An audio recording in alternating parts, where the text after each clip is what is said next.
Bom, nós estamos fazendo o estudo então da alma, né? Nós iniciamos no encontro anterior e a gente percebe a tentativa de Kardec de esgotar, né, todas as dúvidas possíveis quanto à alma. Então a toda hora ele vai tentando trazer uma teoria, tentando trazer o que falavam os filósofos do passado. Isso tem sentido? Não tem sentido? Isso se aplica? Isso não se aplica? Então a todo instante Kardec vai trazendo esse olhar.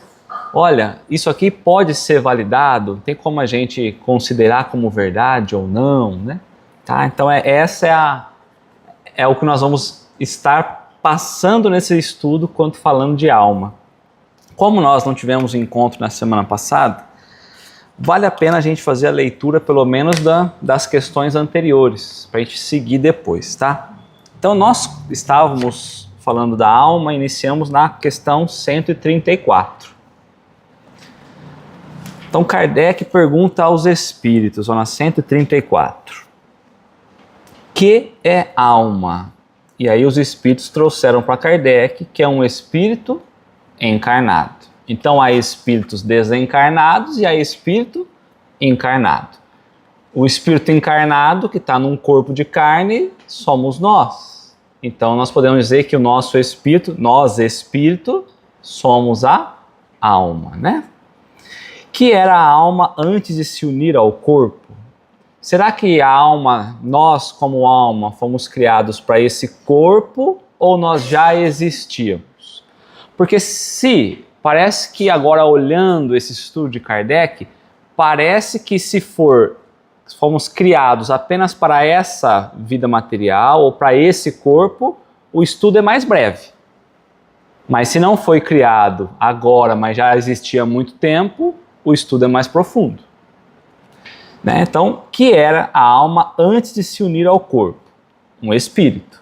E aí a gente vai cair na ideia da escala espírita de compreender onde nós estamos, a compreensão que nós temos, o que nós podemos realizar quanto espírito, encarnado e desencarnado. Tá? Aí Kardec perguntou, as almas e os espíritos são, portanto, idênticas, a mesma coisa? Sim. As almas não são senão os espíritos. Antes de se unir ao corpo, a alma é um desses seres inteligentes que povoam o mundo invisível, os quais temporariamente revestem os invólucro carnal para se purificarem e esclarecerem. Então, quando nós não estamos nesse invólucro material, corpo físico, nós estamos no mundo espiritual, que é tudo fora o mundo material, certo? E a gente encarna, a gente adentra, digamos assim, a experiência física para poder nos purificar, nos ajustar, crescer, aprender, evoluir. Questão 135. Há no homem alguma outra coisa além da alma e do corpo? Então aqui está falando, tem a alma, que é um elemento, e o corpo, outro elemento. Haveria outra coisa a mais? Porque está considerando o espírito vivendo a experiência no corpo material. E aí os espíritos vão dizer, há o laço que liga a alma ao corpo. Lembrando mais uma vez que há então o perispírito, que é o corpo espiritual. De que natureza é esse laço? Ele já tinha trabalhado lá atrás. Semimaterial, isto é, de natureza intermediária entre o espírito e o corpo. É preciso que seja assim para que os dois possam comunicar-se um com o outro. Por meio desse laço é que o espírito atua sobre a matéria e reciprocamente. É pelo perispírito que o espírito age pela matéria e vice-versa. As percepções do corpo material também é levada ao espírito pelo perispírito. E aí Kardec faz um comentário. O homem é, portanto, formado por 3 partes essenciais. Primeiro, o corpo ou o ser material, análogo a dos animais e animado pelo mesmo princípio vital. Um animal também tem corpo físico e também tem princípio vital, que é o que dá vida, possibilita a vida orgânica.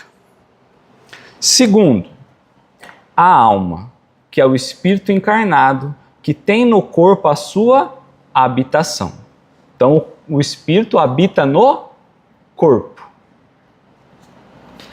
O princípio intermediário, ou o perispírito, é uma substância semimaterial que serve de primeiro envoltório ao espírito e liga a alma ao corpo, tal como um fruto, o germe, o perisperma e a casca. Que é quando ele falou perispírito, ele trouxe o perisperma fazendo a analogia. Então, só para a gente pensar aqui, ó. Talvez a gente não vá usar nesse encontro, talvez seja na semana que vem. Mas quando ele está falando desse princípio intermediário ou perispírito, é uma substância semimaterial que serve de primeiro envoltório, primeiro invólucro do espírito. Então, numa analogia, nós podemos pensar que tem o espírito e em volta do espírito teria o perispírito. É o primeiro envoltório. Porque se eu pensar como estaria essa ligação, poderia ter um perispírito e o espírito em volta? Ao contrário. Então ele está falando como funciona. Tem o espírito, em torno do espírito tem o primeiro envoltório, que é o perispírito. Tudo bem até aí? Porque depois ele vai falar, onde será que está a alma? Então ele já falou que está teoricamente, está envolvido pelo perispírito, não ao contrário. Tá? Aí ele seguiu na questão 136. A alma independe do princípio vital? Eu posso ter alma sem princípio vital? O corpo não é mais do que um envoltório. Repetimos-lo constantemente. Pode o corpo existir sem a alma? Lembra que nós falamos que há possibilidades, né? Pode. Entretanto, desde que cesse a vida do corpo, a alma o abandona. Antes do nascimento, ainda não há união definitiva entre a alma e o corpo, enquanto, depois desta união se haver estabelecido, a morte do corpo rompe os laços que o prendem à alma e esta o abandona. A vida orgânica pode animar um corpo sem alma, mas a alma não pode habitar um corpo privado de vida orgânica. Então o espírito ele não vai utilizar do corpo se não tiver vitalidade. Não tem como, esse fluido que traz a vida, a possibilidade de se manifestar. Eu queria saber assim, quando que esse fluido vital entra na gente? É na formação? Começa-se na formação, Porque começa a ter os órgãos se formando, né? Porque eles vão ser responsáveis pela própria funcionalidade dos órgãos ali, né? No embrião? Não sei se é no embrião. Poderia, não sei se é no embrião. Já estaria ali, sim, já teria vida. A partir de quando tiver vida, a condição para isso, sim. Perfeito. Fluido vital. Que seria o nosso corpo se não tivesse alma? Simples massa de carne, sem inteligência. Tudo o que disserdes, exceto um homem. Então, só para a gente pensar, um corpo que não tivesse espírito seria apenas uma massa de carne. Até aqui tudo bem? Tá, então vamos lembrar que Kardec vai tentar esgotar tudo sobre alma. Então ele vai perguntar coisa que a gente fala, poxa, mas ele já perguntou. Poxa, mas parece óbvio que não é. E aí a gente percebe que na resposta dos espíritos, os espíritos vão trazendo coisas a mais que às vezes a gente não percebia. Tá? Então vamos lá, na questão 137. Um espírito pode encarnar ou habitar, como ele colocou lá, a um tempo, ou seja, no mesmo tempo, dois corpos diferentes? Sim ou não? Então, um espírito que virou alma porque ele encarnou, certo? Ele não pode habitar ou encarnar em dois corpos diferentes? Então, um espírito não pode experimentar simultaneamente duas experiências físicas. Tá. Essa pergunta que Kardec coloca pode parecer muito óbvia, mas de repente a gente via alguém em um lugar e o espírito, e essa mesma pessoa em espírito em outro lugar. É a bicorporeidade. Ele se apresentava como espírito tangível. Mas aí ele falou assim, bom, mas como que isso é possível? Nós estamos falando de alma. Nós estamos estudando a alma. A alma é uma só. Mas tem o cordão, né? Então, mas essa alma, ela está movimentando lá o espírito. E a alma não está no corpo, comandando o corpo? Então, de repente, tinha as aparições. De repente... Isso. Mas se fazia tangível. Tinha vontade. E tinha ação. Aí, o que pensava? Bom, a alma do Leonardo, ou o espírito do Leonardo, pode se dividir em duas. E aí ele vai estar em dois lugares ao mesmo tempo. E depois ele pode voltar a uma alma só. E quantas vezes poderia se multiplicar? Porque imagina, hoje a gente sabe disso, porque nós vamos estudando a doutrina e nós vamos entendendo. Mas imagina eu ver alguém aqui, eu ver alguém lá na outra sala, ouvindo a pessoa falar, daqui a pouco ela aparece aqui. Falou, ué. A primeira coisa que a gente vai pensar é irmão gêmeo? Como é possível? Aí fala assim, será que é um fenômeno mediúnico? Então eu já pensei, né? Então eu já estava pensando, mas será que isso? Mas será que aquilo? Porque a gente está fazendo interrogação sobre a capacidade da alma. Então havia muitos relatos disso, de aparições, de corpos duplos, como se dizia. Nós vamos trazer até um caso aqui. E a dúvida era, será que a alma então se divide, está em dois lugares ao mesmo tempo? Porque tá bom, se vocês já falaram que não dá para ela estar em dois corpos diferentes, mas quando a gente olha em um corpo, muitas vezes se faz tangível, eu vou lá e aperto ele, por exemplo, né? E ele tem consistência, eu posso às vezes falar, será que é o espírito ou será que não é?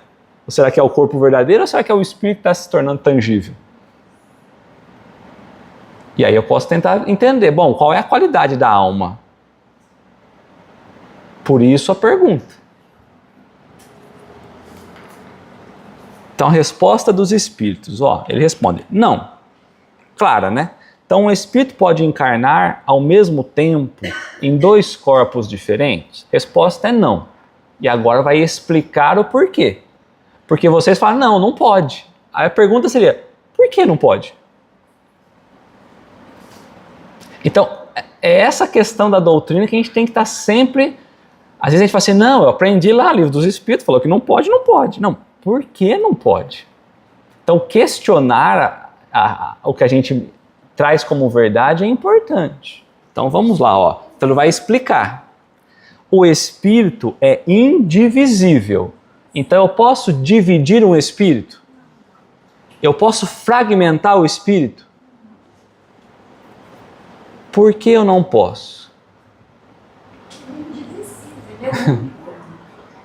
Lá, quando nós estudamos a questão 115, lá atrás, na 115, né, a gente está na 140, na 115, quando perguntaram se Deus constrói ou cria espíritos bons ou maus, lá os espíritos disseram, não, todos são criados simples, sem conhecimento, mas nós falamos ainda essa palavra, nós não falamos o porquê, mas único.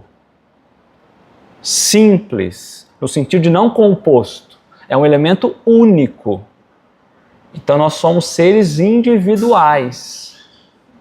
A partir do momento que nós somos seres individuais, não tem como nós pensarmos numa pluralidade da mesma alma. Porque nós somos criados desta forma, indivisível. Então quer dizer que se eu pensar no espírito, com o corpo espiritual dele, eu posso cortar ele?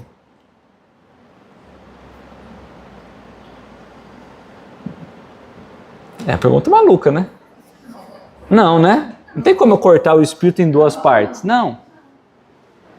Nem o perispírito, né? Tá bom, tá certo. Não pode. Depois a gente vai... Né? Então não pode. Tem como eu cortar um perispírito? Você pode, mas você não consegue. Não consegue. Não tem como, né? Porque a constituição dele é única. O espírito e o perispírito é um ser único. Então não tem como. E como ele não se divide, eles vão continuar, né? Então, como não se divide, não pode animar simultaneamente dois seres distintos, dois corpos distintos. E aí ele colocou para nós, Kardec, uma nota lá na questão, ó. Ver lá no Livro dos Médiuns, capítulo 7, sobre a bicorporeidade e a transfiguração. Porque há certos fenômenos mediúnicos que dá a impressão de poder a alma se dividir.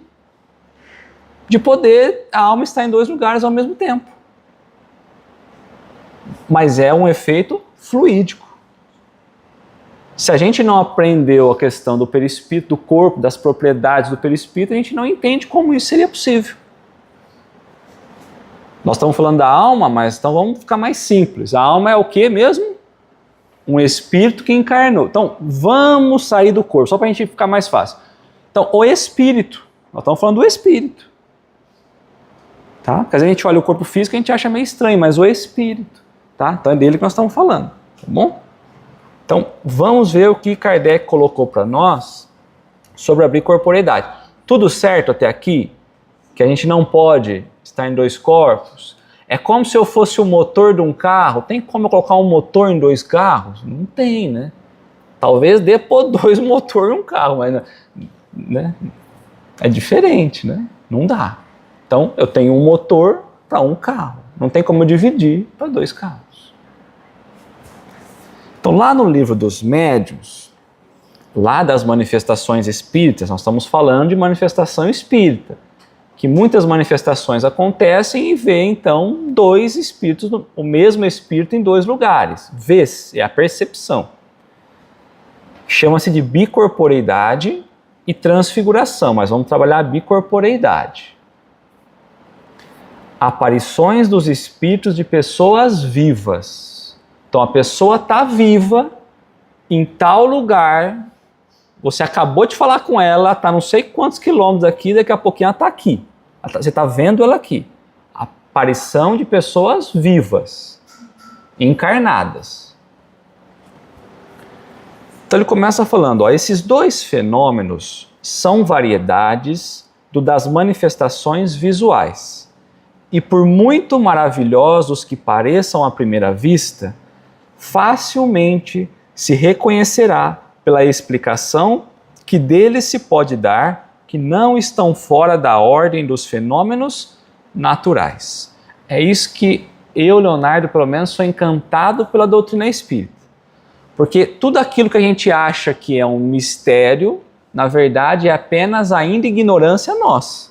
Então ele está dizendo, olha, isso que parece um absurdo ter a aparição dupla, por exemplo, é tudo fenômeno natural. É que vocês ainda não entendem como isso processa. Então a gente vai acostumando, eu vejo isso muito em reunião mediúnica. Eu já fui assim também. A gente entra automático na reunião, dá comunicação, conversa com o espírito, sai embora. E não parou para pensar nada do que aconteceu. Os fenômenos envolvidos, como funcionou o perispírito, quais foram as sensações que ele trouxe, o que eu vou aprender dali. Um monte de coisa, um laboratório. Mas no automático a gente acha... Então tudo tem uma explicação natural. Então a pessoa que está lá distante, daqui a pouco eu vejo ela por aqui, ela apareceu aqui, pode parecer um fim do mundo, mas na verdade é algo natural, é uma lei natural, tá? Assentam ambos no princípio de que tudo o que foi dito das propriedades do perispírito após a morte se aplica ao perispírito dos vivos. Então aquela ideia que o perispírito, da locomoção do espírito, que ele se movimenta pelo pensamento, nós falamos do espírito.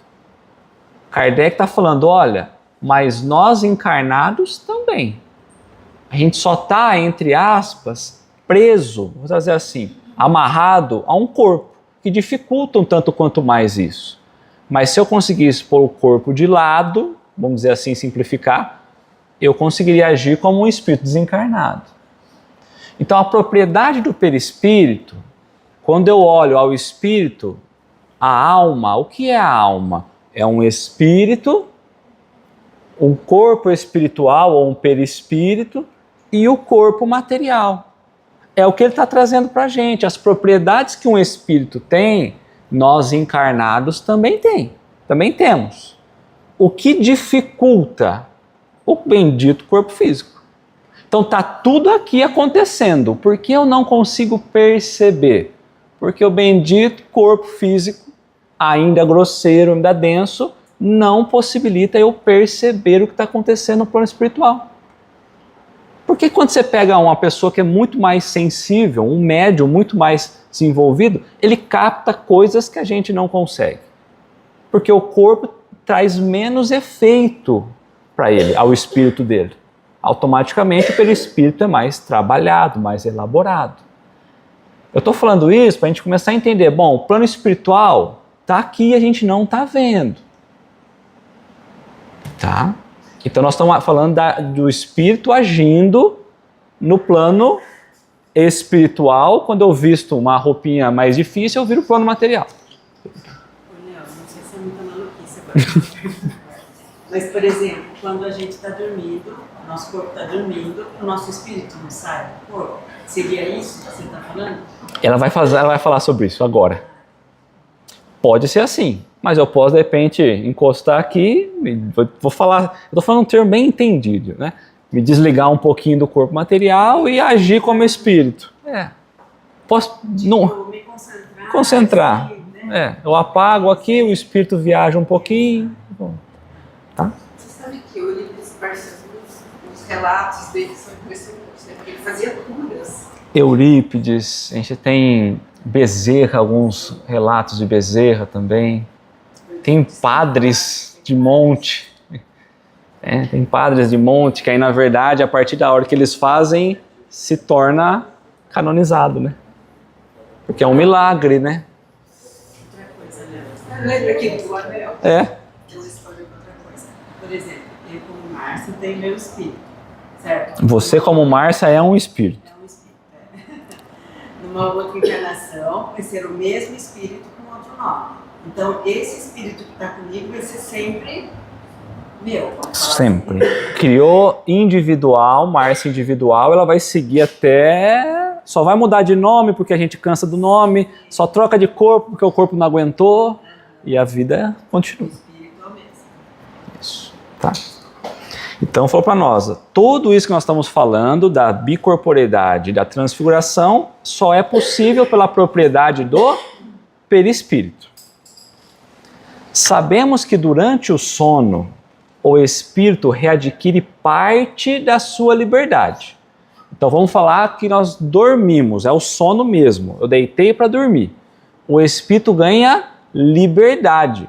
Então, só para a gente pensar. Então eu, Leonardo, eu estou com o espírito e o corpo. Quando eu deito na cama e eu durmo, como que será? Eu fecho o olho, dormi, alguém me pega, me leva para algum lugar e aí eu acordo no plano espiritual? É muito lógico que não, eu abro os olhos do espírito, eu passo a enxergar o plano espiritual e eu vou me movimentar. Começando por onde? Então, vamos lá, quando a gente dorme, a gente vai visitar o plano espiritual, a gente abre a janelinha mais liberto ao plano espiritual.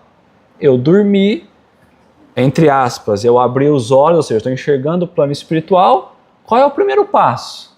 De novo, entre aspas, levantar da cama. E aí eu estou no meu quarto, no plano espiritual. É lógico isso, certo? Mas às vezes a gente não lembra disso. Então lá na minha casa, não sei na casa de vocês, tem um plano espiritual lá.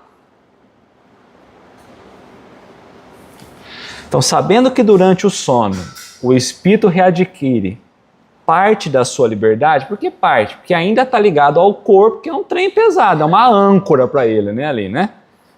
Isso é, isola-se do corpo e é nesse estado que em muitas ocasiões se tem ensejo de observá-lo. Então Kardec fez muita análise nesse momento. Muitas vezes as aparições era quando a pessoa estava dormindo. Então via a pessoa em outro lugar. Aí quando ia na casa dela, ela estava dormindo. Mas o espírito, quer o homem esteja vivo, quer morto, traz sempre o envoltório semi-material. Então, já pensou como seria difícil se o espírito não encaminhasse sempre com o perispírito? Que é ele que dá a propriedade de movimentar tanto o corpo físico quanto a movimentação do próprio espírito. Então é lógico que tem que ser uma união, porque se tem hora no sono, por exemplo, que ele tem mais liberdade, ele já é essa constituição perispiritual. Então o perispírito é a chave disso tudo. Então quer como o homem esteja vivo, quer morto, traz sempre o seu perispírito, que pelas mesmas causas de que já tratamos, pode tornar-se visível e tangível. Então o próprio perispírito pode se apresentar visível aos olhos dos encarnados. Então, de novo, eu, Leonardo, meu corpo físico impede eu de ver o plano espiritual. Mas a propriedade do perispírito pode fazer com que o espírito se apresente para se tornando, inclusive, tangível. O espírito não pode ser mais denso, o perispírito, dependendo dos fluidos que ele vai reorganizando, ou mais leve, mais rarefeito, né? Então vamos lá. E aí tem um sono específico? Não. Sono profundo? Tem qualquer sono? Qualquer sono. Porque ele vai falar depois que a preocupação é, mas e se acordar, né? Ele vai falar o quê? Deixa ficar no modo sentinela ali, né? É tudo assim, eu estava lendo, eu reli hoje, é tudo tão lógico assim, né?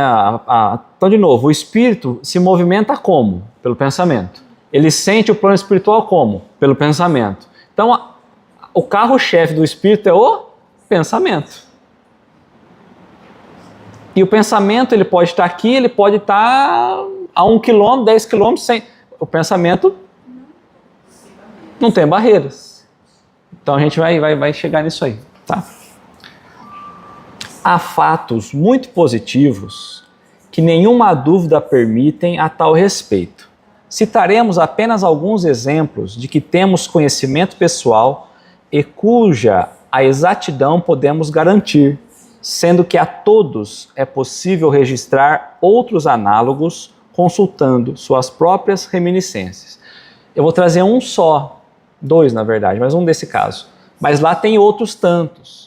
Nós falamos de Eurípides. Eurípides, se a gente estudar a história de Eurípides, tem muitos casos, muito, tá? Hoje, a Terezinha Oliveira, ela relata isso, que uma vez ela estava no Kardec, lá no SEAC, de Campinas, e tem uma pessoa que foi lá para perguntar, olha, é aqui que a Terezinha trabalha?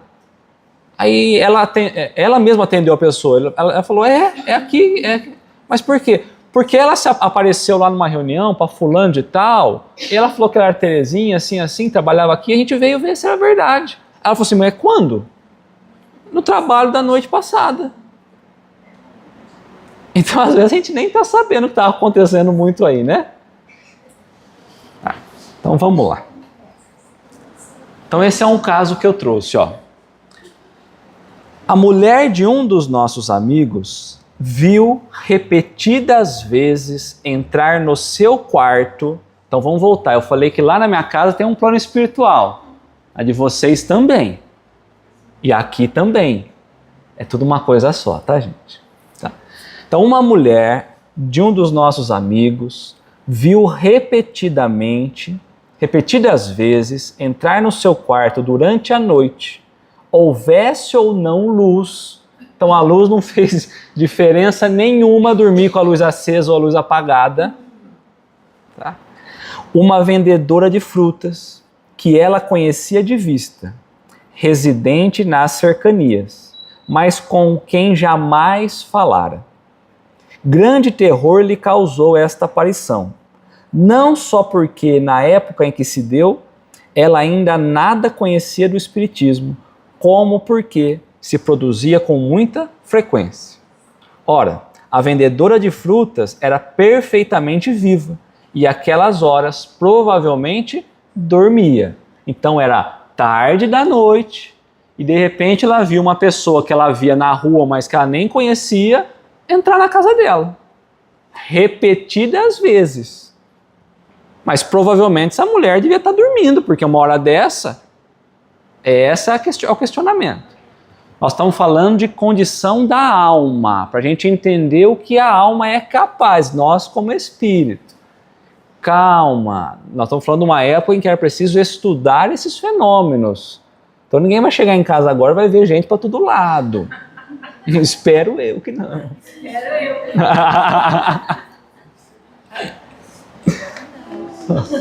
Assim, enquanto na sua casa seu corpo material repousava, seu espírito, com o respectivo corpo fluídico, ia à casa da senhora em questão. Por que motivo? É o que não se sabe. Diante de fato de tal natureza, um espírito iniciado nessa espécie de fenômeno ter-lhe-ia perguntado disso, porém, nenhuma ideia teve a senhora. De todas as vezes, a aparição se eclipsava sem que ela soubesse como, e de total, igualmente, após a desaparição. Cuidou-se de certificar-se de que as portas estavam bem fechadas, de modo a poder ninguém penetrar-se no aposento. Esta precaução lhe deu a prova de estar sempre completamente acordada na ocasião e de não haver sido joguete de um sonho. Poderia ter sido um sonho? Poderia. Poderia realmente a mulher ter entrado na casa? Poderia. Então, a casa sempre fechada e a gente sempre acordado. Aí perguntou, mas por que a senhora vai lá? Não sei, eu desconheço isso. Porque ela estava vendo o plano espiritual.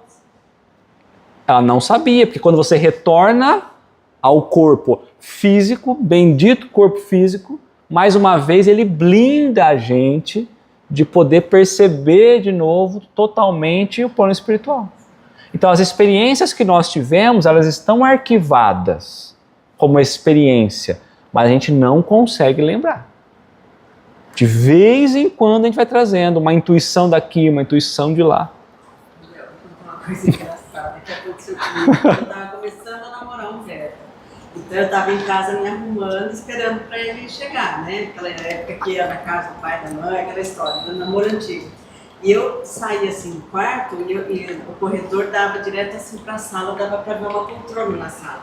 Conforme eu saí, que eu olhei assim, eu vi ele e sorriu para mim, mas ele não estava em casa. Nossa, mas eu lembrei um pouco aquilo, eu corri pro quarto, me tranquei no quarto, falei, meu Deus do céu, né? Fiquei apavorada. Agora você está contando essa cena, você está lembrando lá atrás. Eu nunca mais esqueci dessa sensação assim, sabe? E foi engraçado. Aí você podia ter pensado, mas como é possível ir lá na casa dele e aqui? E era perfeito, assim, meu sorriso, o jeito que ele olhava assim quando ele chegava, igualzinho sentado na poltrona. E eu achei muito engraçado aqui, agora só comprando, veio na minha cabeça. Não sei se é verdade. Com certeza, né? Você não estava dormindo, sonhando, e não era ele, era ele. Talvez, estava esperando a chave ficar pronta, deu uma cochiladinha. Podia perguntar para ele se ele lembra. Ele não vai lembrar, ele não sabe quando eu contei. Ah lá, não lembra, né? Um outro caso, ó, Kardec traz como homens duplos, né? Isso aconteceu muito na igreja também, então não é uma exclusividade da doutrina espírita, tá? É que a doutrina espírita vai estudar o caso, mas tem muitos casos de padres também que apresentaram isso, e aí muitos depois são canonizados como milagre, coisas do tipo, né? Então vamos lá, ó. Homens duplos. Santo Afonso de Ligório e Santo Antônio de Pádua, 2 casos. O primeiro, voltemos ao nosso assunto. Isolado do corpo, o espírito de um vivo pode, como de um morto, mostrar-se com todas as aparências da realidade. Então qualquer um, ou encarnado ou desencarnado, ele pode se apresentar. Há condições para isso, mas qualquer um pode, não é exclusivo de um ou de outro. Demais, pelas mesmas causas que hemos exposto, pode adquirir momentaneamente tangibilidade.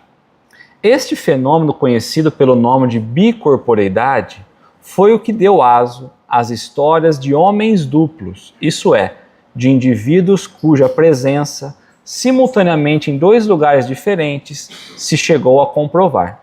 Aqui vão dois exemplos tirados não das lendas populares, mas da história eclesiástica. Então isso está relatado, né? Então Santo Afonso, foi canonizado antes do tempo prescrito por se haver mostrado simultaneamente em dois sítios diversos, o que passou a ser um milagre. Então tudo que não tem explicação é milagre. Não tinha explicação, é milagre, tá? Então Santo Antônio de Pádua estava pregando na Itália. Então agora é outro caso. Quando seu pai em Lisboa ia ser supliciado sob a acusação de haver cometido um assassínio. No momento da execução, Santo Antônio apareceu e demonstra a inocência do acusado. Ele mostrou quem era que tinha cometido, porque ele sabia, inocentando o pai dele, né? Comprovou-se que naquele instante Santo Antônio pregava na Itália, na cidade de Pádua. Então ele devia ter acabado de pregar e fez o desdobramento. E se apresentou lá. Aí conseguiram entrar em contato. Não, ele estava pregando aqui, estava aqui, sim, tá. Então, tá? Não. Na fraternidade branca, tem os seres, os espíritos ascensionados. Eu acredito que sejam espíritos semelhantes a Jesus. Lá eles falam, por exemplo, que Saint Germain aparece em vários lugares ao mesmo tempo. Eu não conheço, tá? Desconheço. Mas é possível? Totalmente. Totalmente. E assim, mas apareceu em dois lugares, o perispírito dele se radiou para lá. Não que ele estivesse lá. Tá? Então é por isso que às vezes a gente fala assim, é muito isso, né? Espírito de tal espírito estava aqui. Talvez ele estivesse irradiando o que estivesse ali, não ele, mas o pensamento dele está em 1, 2, 3 lugares. É possível? Totalmente. Como? Pelo perispírito, pela qualidade do perispírito. Então, totalmente possível. Não é loucura, não. Tá? Mas a capacidade de ver não é de todo mundo. E nem se mostrar para todo mundo, né? Porque o que a gente esquece é que há necessidade de assimilação fluídica. Então, assim, não necessariamente eu preciso querer me mostrar fluidicamente para todos. Então, eu lembro, vamos supor, eu tinha uma tia e ela, às vezes, ela via os espíritos, né? O espírito mas ninguém mais via. Aí ela voltava correndo, meu Deus, tem um espírito lá. E aí ela não tinha nada. Né? Então, não necessariamente, todo mundo vai ver.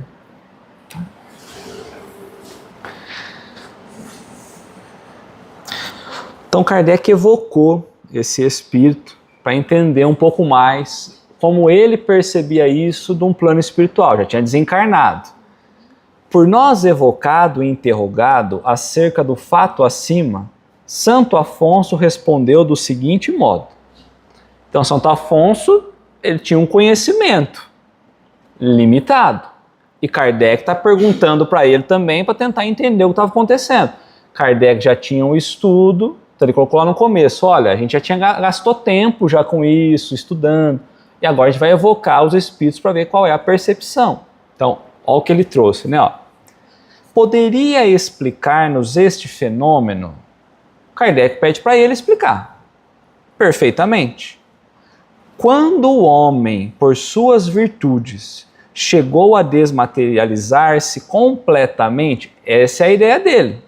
Ele já está totalmente desmaterializado. Depois Kardec vai ajustar essa fala. Então, quando o homem, por suas virtudes, chegou a desmaterializar-se completamente, quando conseguiu elevar sua alma para Deus, pode aparecer em dois lugares ao mesmo tempo. Eis como o espírito encarnado, ao sentir que lhe vem o sono, pode pedir a Deus que lhe seja permitido transportar-se a um lugar qualquer. Então, na cabeça dele tinha um merecimento, ele pedia para Deus e Deus permitia que assim ele fizesse. Seu espírito ou sua alma, como quiseres, abandona então o corpo, acompanhado de uma parte do seu perispírito, e deixa a matéria imunda no estado próximo da morte. Então o corpo fica lá parado, próximo da morte. Morreu? Não morreu. O perispírito está ligado ainda? Está ligado. Então fica ligado a ele e ele segue. Tá? Digo próximo do da morte porque no corpo fica um laço que liga o perispírito e a alma à matéria. Laço esse que não pode ser definido. O corpo aparece então no lugar desejado. Creio ser isso o que queres saber. Aí o Kardec perguntou de novo. Será indispensável o sono do corpo para que o espírito apareça em outro lugar? Então, precisa estar dormindo? O corpo tem que estar deitado para o corpo aparecer em outro lugar? Né? Então, ó o vocabulário. O corpo aparecer em outro lugar. O corpo está dormindo. Como que o corpo aparece em outro lugar? Né? A alma, a resposta dele, a alma pode dividir-se. O espírito tem essa percepção. A alma pode dividir-se quando se sinta atraída para lugares diferentes daqueles onde se acha o seu corpo. Pode acontecer que o corpo não se ache adormecido, se bem que seja isso muito raro, mas em todo caso não se encontrará num estado perfeitamente normal. Será sempre um estado mais ou menos estático. E aí Kardec vai ajustar então. Ó. A alma não se divide, no sentido literal do termo. Irradia-se para diversos lados e pode assim manifestar-se em muitos pontos, sem que haja fracionado, sem haver fracionamento da alma. Dá-se o que se dá com a luz, que pode refletir-se simultaneamente em muitos espelhos. Kardec perguntou mais uma vez então, que sucederia se estando o homem a dormir, que aí é a pergunta, né, que você fez, enquanto o seu espírito se mostra em outra parte, alguém de súbito o despertasse? Então nós estamos lá numa viagem, sei lá onde como espírito, aí alguém abriu a porta ali de súbito. O que acontece? Então vamos pensar. Tudo no universo é onda, tudo no universo é vibração, nós estamos mergulhados num fluido, nós estamos mergulhados dentro de um oceano. Se eu estiver muito atento ali e qualquer movimentação no oceano, eu consigo ver que começou a movimentar. Então qualquer alteração, eu teoricamente, como espírito, eu captaria essa alteração fluídica. É pelo pensamento que a gente vai monitorando tudo isso, a própria ação do espírito. O perispírito continua um lastro do espírito e o perispírito tem um perispírito junto ao corpo. Enquanto a gente tem vida, isso, certo? Tá. Então, o pensamento do espírito está diretamente ligado ao corpo. Está ligado, tudo unido. Tá? Isso não se verifica, porque se alguém tivesse a intenção de o despertar, o espírito retornaria ao corpo, prevendo a intenção, porquanto o espírito lê os pensamentos. Então, qualquer alteração começasse a se movimentar em torno, o espírito já captava e voltava. É como uma segurança. Talvez não pelo próprio espírito, lá está tendo um negócio, eu vou voltar lá. Talvez por própria segurança, eu não sei, volta instantaneamente. O que estiver fazendo, volta instantaneamente. Não tem assim, não, espera um pouquinho, não, volta instantaneamente. Como você está sonhando, está cozinhando, a hora que você vai comer. Acordou. Esse é ruim, mas quando você pensa que você está caindo e você acorda, é bom. Você sonha repetidamente com uma mesma pessoa. Sonho, a doutrina espírita não vai trabalhar muito essa ideia de, não, porque não tem como a gente afirmar o que é experiência do espírito, o que é experiência nossa mesmo, psíquica, né? Porque fala assim, posso ter sentido saudade, posso ter pensado, um monte de coisa que está ali, né? E às vezes no sonho a gente vai trazer isso, então não tem como definir, determinar muito isso. Quando você fala assim que pode ser que uma pessoa pode, enquanto está acordada, né? Tipo lá numa outra sala, e de repente você vê ela aqui, né? Se ali falou que quando isso acontece, o corpo fica quase morto, aquele corpo que está lá na outra sala vai ficar meio que inerte? Meio inerte, meio estático. Posso estar aqui, posso estar mantendo, mas tudo muito reduzido, atividade muito reduzida. Tá? Não tem como estar numa atividade normal e não. Tá? Sempre isso. Tá? Então eu trouxe para nós a questão 92 que nós já trabalhamos. Essa questão quando nós falamos dos espíritos. Tem o espírito o dom da ubiquidade? Por outras palavras, um espírito pode dividir-se ou existir em muitos pontos ao mesmo tempo?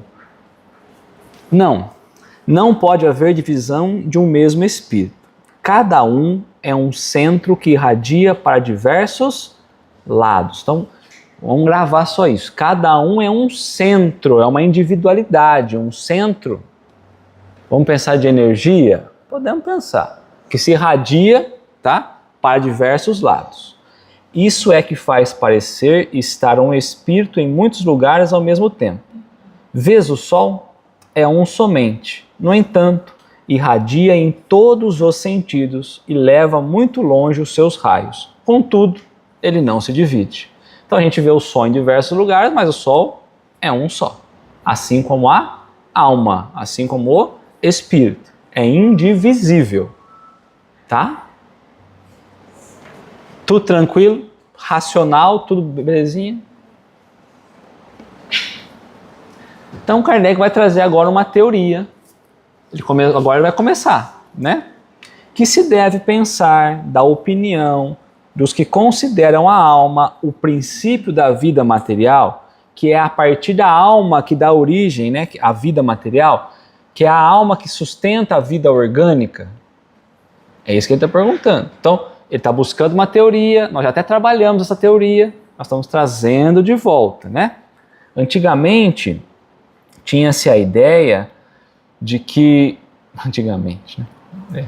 que o corpo e a alma fosse a mesma coisa, né? Então, confundia-se muito essa questão do princípio vital como sendo a própria alma, né? Isso aos dias de hoje ainda tem muito, né? Tá? Então vamos lá, Então os espíritos disseram, é uma questão de palavras, com que nada temos. Começai por vos entender mutuamente. Por que ele falou isso? Porque lembra que quando a gente falou lá na introdução sobre alma, nós falamos que, olha, tem diversas aplicações para a alma. Então, às vezes, alguém está falando de alma e falando que é o que dá vida ao corpo. E a gente está falando, não é. E aí Kardec falou assim, olha, porque a alma tem várias definições, só precisa definir qual você quer usar. Então, o que ele está falando assim, isso é uma questão de palavra. E nós nada temos com isso. Porque o que eles estão falando realmente existe. Princípio vital não tem? Temos. Então é um problema de palavras. Começar por vos entender. Ou seja, quer trabalhar a ideia do que é uma alma? Fala a pessoa, mas sobre o que você está falando? Sobre tal, tá, então não existe, tudo bem, o nome que a gente usa é esse, princípio vital, mas tá tudo bem, estou entendendo e vamos lá. Então, quando a gente trabalha com a alma, você tem muito cuidado, a gente fala assim, sobre o que você está falando, porque uma palavra significa diversas outras. Tudo bem até aqui? Nós já trabalhamos isso na introdução, né? Então vamos só lembrar o que ele trouxe lá para nós na introdução. A outra palavra, acerca da qual importa igualmente que todos se entendam, por constituir um dos feixos de abóbada de toda a doutrina espírita, doutrina moral, e por ser o objeto de inúmeras controvérsias.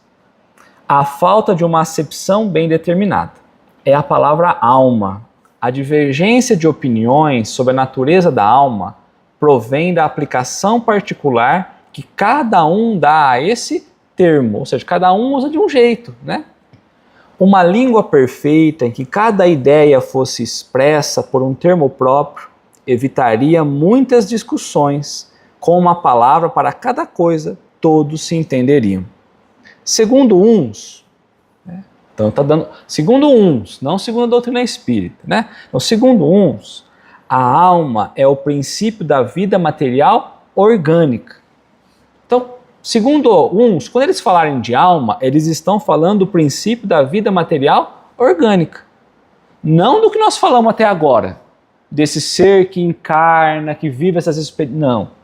Quando às vezes eles estão falando de alma, eles estão falando do princípio da vida orgânica. Nasceu o corpo, ganhou uma alma. É a alma. Que não tem existência própria e se aniquila com a vida. Porque se o princípio vital é a bateria, morreu, acabou a bateria, acabou a alma. Tá? É o materialismo puro. Nesse sentido, e por comparação, diz de um instrumento rachado que nenhum som mais emite, não tem alma. Ou seja, o corpo não tem mais utilidade, não tem mais alma.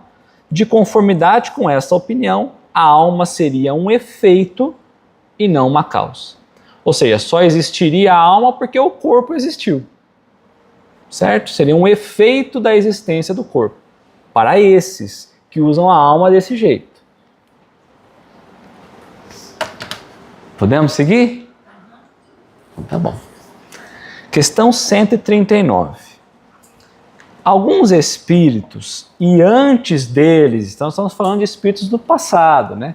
Alguns filósofos definiram a alma como sendo uma centelha anímica, emanada do grande todo. Por que essa contradição? Então havia pessoas que diziam que a alma vinha de um grande todo. Ele quer saber por que essa contradição. Por que eles falavam isso lá atrás, hoje é definido de outro jeito, hoje tem tantos significados? O que os motivaram a pensar nisso? Que a alma seria um grande todo e nós voltaríamos para essa alma. Nós seríamos um pedacinho dessa alma e depois voltaríamos para essa alma. Tá? Não há contradição. Isso depende da acepção das palavras, ou seja, depende do uso que você faz das palavras. Então, de novo, ele está falando, cuidado, depende muito como está usando essa ideia, né? Porque não tendes uma palavra para cada coisa. Então, de novo, ele está falando para Kardec, por que não cria uma palavra para cada coisa? Né? Porque vocês estão, daqui a pouco vai virar uma bagunça. Ou por que não define, então, o que você quer falar sobre a alma? Por isso que ele traz o texto introdutório, depois falando sobre o que seria a alma, né? Então, por que não tendes uma palavra para cada coisa? E aí ele fala de novo para a gente buscar lá no item 2 a explicação. Porque é importante a gente distinguir muito bem o que é a alma que nós entendemos, o que nós estamos falando, do que os outros falam. Então vamos trabalhar essa ideia de novo. Ó. Pensam outros, não somos nós também, que a alma é o princípio da inteligência, o agente universal do qual cada ser absorve uma certa porção. Segundo esses, não haveria em todo o universo senão uma só alma a distribuir centelhas pelos diversos seres inteligentes durante a vida. Para esses, eles imaginam que existe uma grande alma e a gente é uma parte dela. Quando a gente desencarna, volta para ela.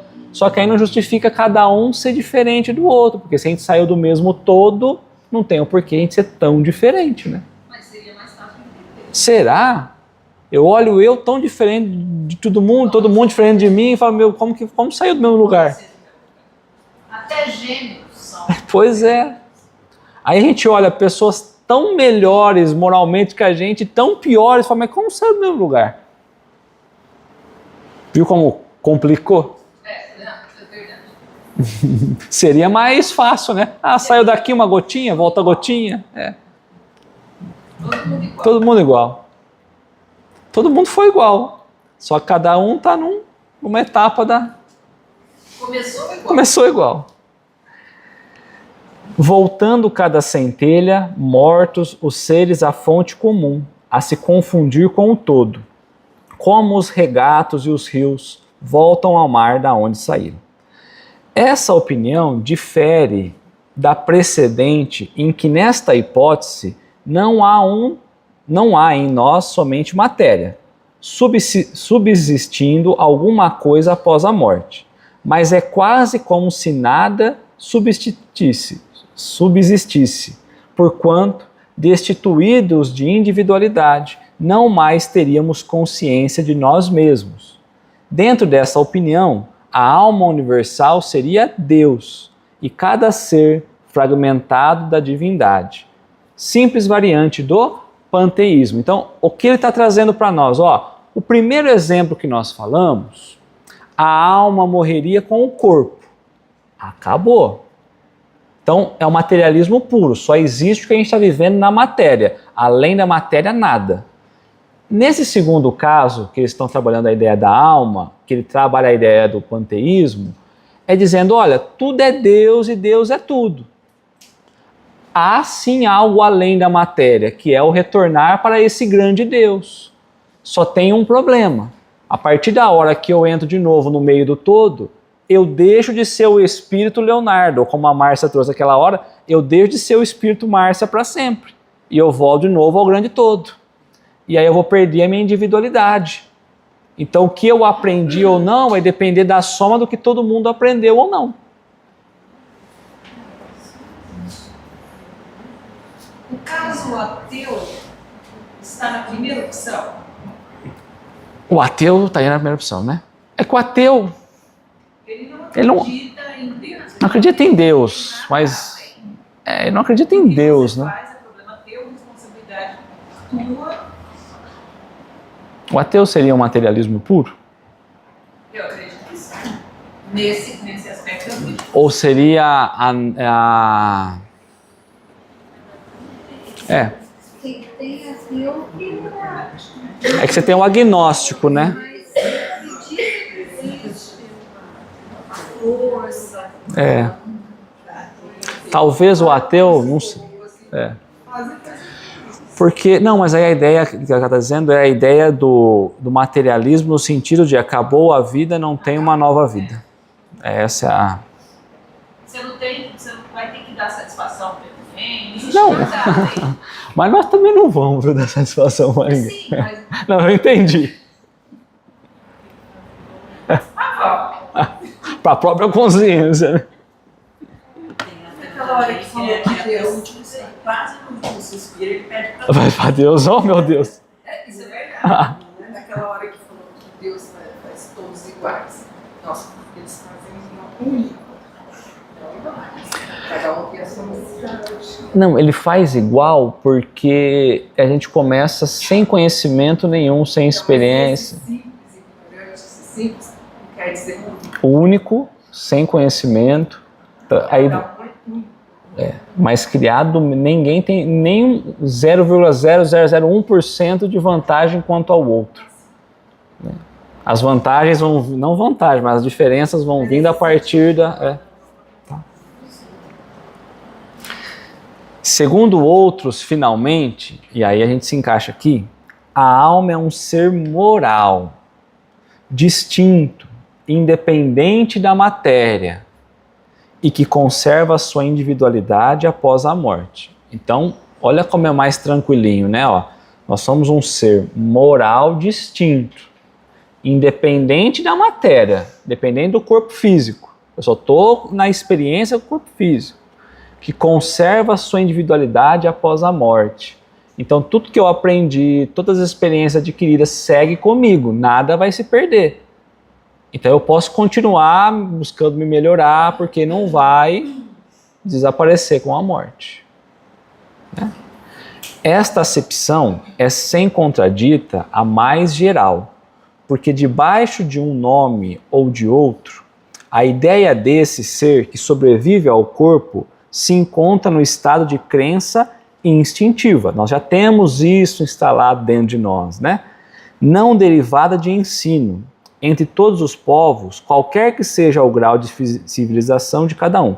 Essa doutrina, segundo a qual a alma é causa e não efeito, é a dos espiritualistas. Aí quando a gente pega os espiritualistas, a gente vai lá e classifica o espírita. Então a ideia de que um ser moral, que independente da matéria, conserva sua individualidade após a morte, quem vai, por exemplo, para o céu e para o inferno, ele continua com a sua individualidade. Ele acredita que a alma continua além do corpo. O que ele não acredita, o que ele define é um local fixo, que ele vai ficar pelas penas eternas ou os gozos eternos. Então a ideia de que a alma continua é o espiritualista. Aí o espírita vem e fala, é isso aqui mesmo que nós somos, mas... E aí traz as condições da doutrina espírita. Mas a ideia de um jardim cheio de caridinha Demais. Nessa definição que nós trouxemos, então, seria o céu perfeito. Julgamos dever insistir nestas explicações pela razão de que a doutrina espírita repousa naturalmente sobre a existência em nós de um ser independente da matéria e que sobrevive ao corpo. A palavra alma, tendo que aparecer com frequência no curso dessa obra, cumpria fixar-se bem o sentido que lhe atribuímos, a fim de evitarmos todo o engano. E mesmo assim a gente ainda vai se enganando ao longo do caminho, né? Aí Kardec traz um comentário, ó.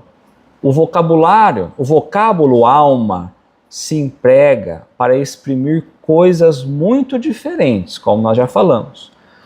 Uns chamam alma ao princípio da vida, e nessa acepção se pode com acerto dizer figuradamente que a alma é uma centelha anímica emanada do grande todo, que nós falamos já, né? Estas últimas palavras indicam a fonte universal do princípio vital de cada ser, que cada ser absorve uma porção e que após a morte volta à massa da onde saiu. Então a ideia daquele que falava assim, não, olha, tem um grande todo aí, eu pego, a alma é isso, e aí quando eu morro eu volto para esse todo.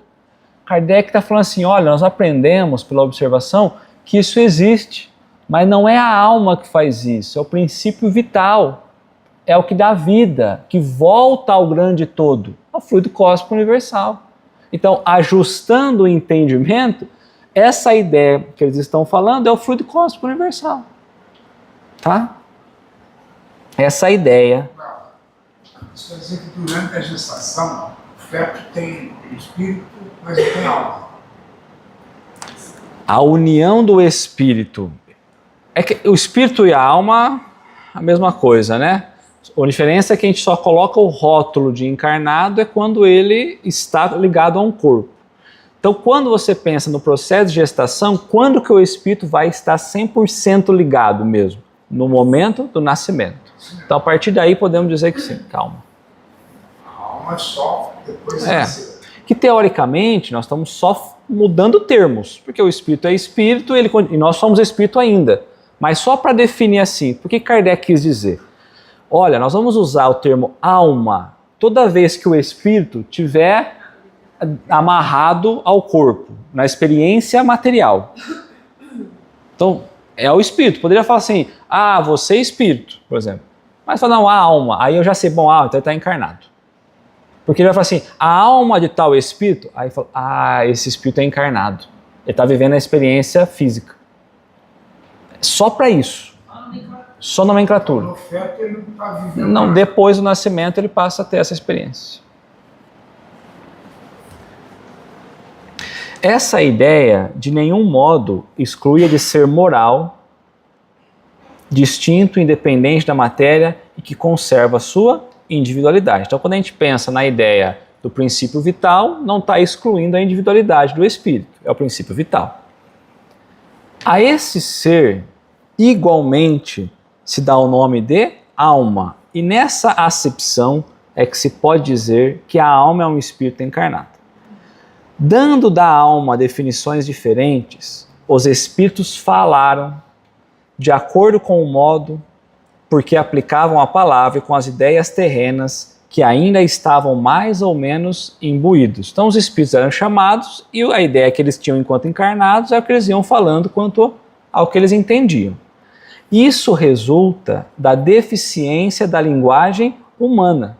Então o problema não está na doutrina, não está no que os outros estão falando, está justamente na deficiência do uso da palavra. Tá? Então, ó, isso resulta da deficiência da linguagem humana, que não dispõe de uma palavra para cada ideia, donde uma imensidade de equívocos e discussões. Eis porque os espíritos superiores nos dizem que primeiro nos entendamos acerca das palavras. Então, para a gente tentar explicar o que é a alma, para a nossa definição, vamos primeiro trazer o conceito do que nós estamos falando, para depois a gente falar. Porque senão fala, mas que maluco, como que pode pensar que a alma é um espírito, mas e o que dá vida ao corpo, por exemplo? Ah, ao princípio vital. Ah, bom, mas isso aí eu chamava de alma. Não, para nós é o princípio vital. Tá. Certo? Seguimos, paramos, mais uma. Então vai. Então Kardec está pensando, né? O que é certo, o que é errado, trazendo teorias. Que se deve pensar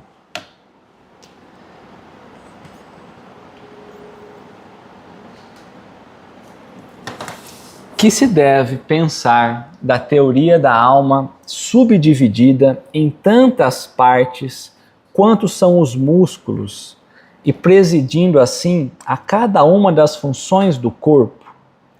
Existia a ideia de que a alma era dividida em diversas partes no corpo. Como a gente tem diversos músculos, a alma estava dividida em diversas partes do corpo.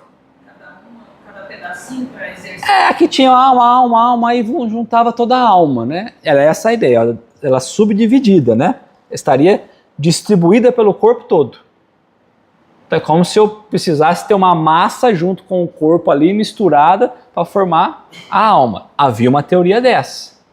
Eu te perguntei na outra aula sobre o céu do coração. Então, depois eu vou até te perguntar. Porque eu vi, no Brasil, parece que não há o descarte do feto. Só quando os fetos já estão comprometidos, né? Então, depois... Porque existem os congelados que não são utilizados.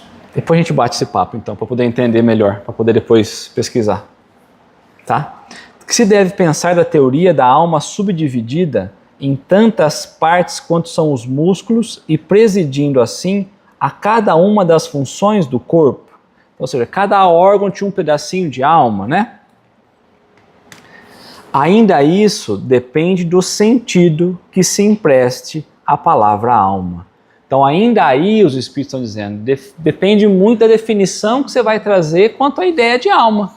Porque você pode usar uma outra definição de alma que se encaixa nessa ideia, que não é a alma que nós estamos falando. Se entende por alma o fluido vital, então de novo ele está trazendo o fluido que anima o corpo, essa teoria tem razão de ser. Concorda que o nosso corpo está inteiro envolvido de fluido vital? Para todos os órgãos funcionar tem que ter fluido vital? Então se eu estou confundindo a alma, ou estou usando a alma para falar que é um fluido vital, tá bom, a alma é dividida sobre todo o corpo realmente. Todos os órgãos vão tendo um pedacinho de almas. Agora se eu uso a alma como sendo o ser encarnado, está errado. É isso que ele está dizendo, mas depende. Qual é a definição que você quer usar de alma? Se entende por alma o espírito encarnado, essa ideia de que a alma, como espírito, vai juntando pelos órgãos, é errônea, está errado. Ó. Não se aceita essa teoria. Por que não se aceita?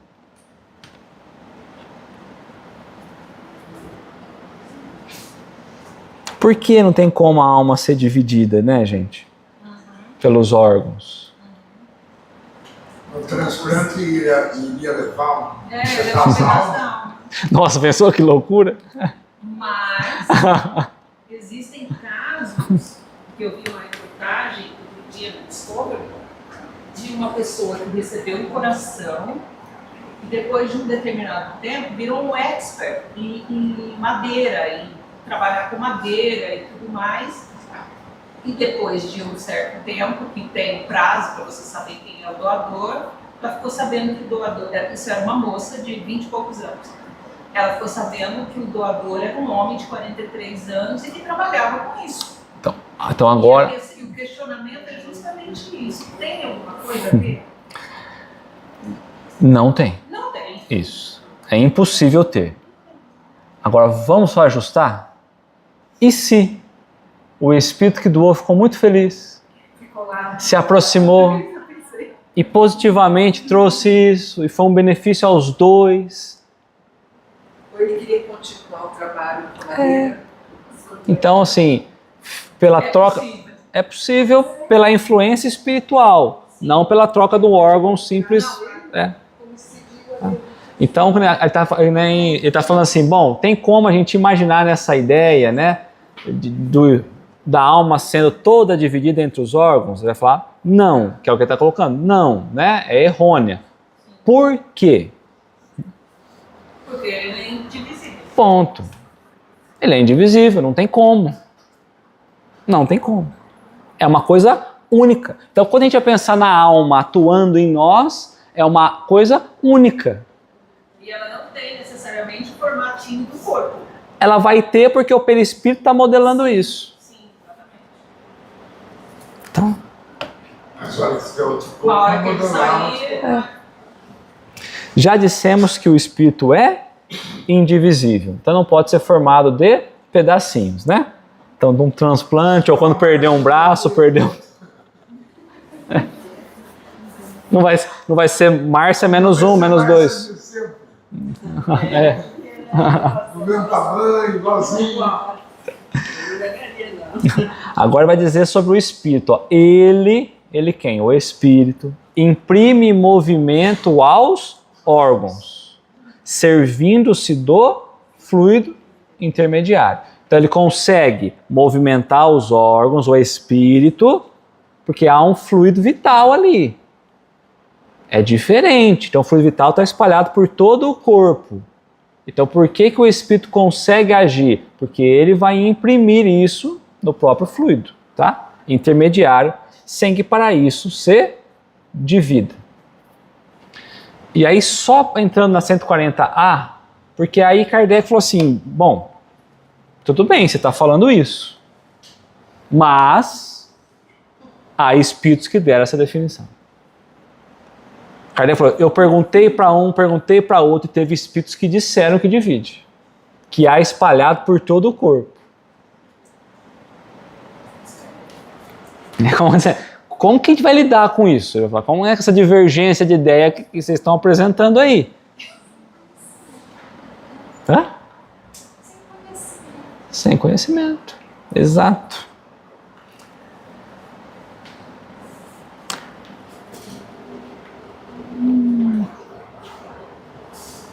Os espíritos ignorantes, ou seja, pouco evoluídos, que aprenderam pouco ainda, certo? Os espíritos que aprenderam pouco, vamos fazer assim, podem tomar o efeito pela causa. Ele pode se confundir. É igual você falar para uma criança, ele vai ver na casa um monte de luz, e aí ele pode achar que em cada lâmpada ali é uma eletricidade diferente, única, quando na verdade é uma coisa só. Pode ser que o espírito olhava o fluido, o princípio vital, e ele achava que aquilo era a própria alma. Pode ser que ele via a alma agindo ao próprio corpo, porque a alma vai agir no próprio corpo, o espírito age no corpo físico. E ela imaginava que eram partes separadas. Então, aqui, ó, os espíritos ignorantes podem tomar o efeito pela causa. Então, o alerta que a espiritualidade está trazendo e falando para Kardec. A gente não percebeu isso. O que ele está dizendo aqui? Por isso que a gente tem que ser muito cuidadoso, porque ele vai dar um gancho muito lá na frente depois para a gente. Todo espírito que desencarnar, ele ganha a compreensão de tudo? Não. Tá. Então quer dizer que quando eu desencarnar, eu, Leonardo, eu não vou ganhar conhecimento de tudo. Tá. Então todo conhecimento que vem dos espíritos precisam ser avaliados. Toda revelação nova que surgir, ela precisa esperar o tempo. Porque senão a gente coloca as coisas na frente e a gente não sabe se é verdade ou não. Então, ele está dizendo, ó, todos os espíritos ignorantes podem se confundir. Achar que é uma coisa e é outra. Achar que já entendeu e não entendeu. Aí o legal é que, lendo essa resposta, se for pensar no caso lá do milagre, ele explicando a evocação, a gente voltando para quando você falou da escala espírita, você parar para pensar só pelo começo da mensagem, né? Quando estava completamente perfeito. Total, né? É desmaterializado, alcançou todas as virtudes. Uma pessoa muito orgulhosa, né, da evolução, né? Aí você vê, né, já começa a pensar na escalinha e fala, não é puro, né? Não é puro. Não é puro.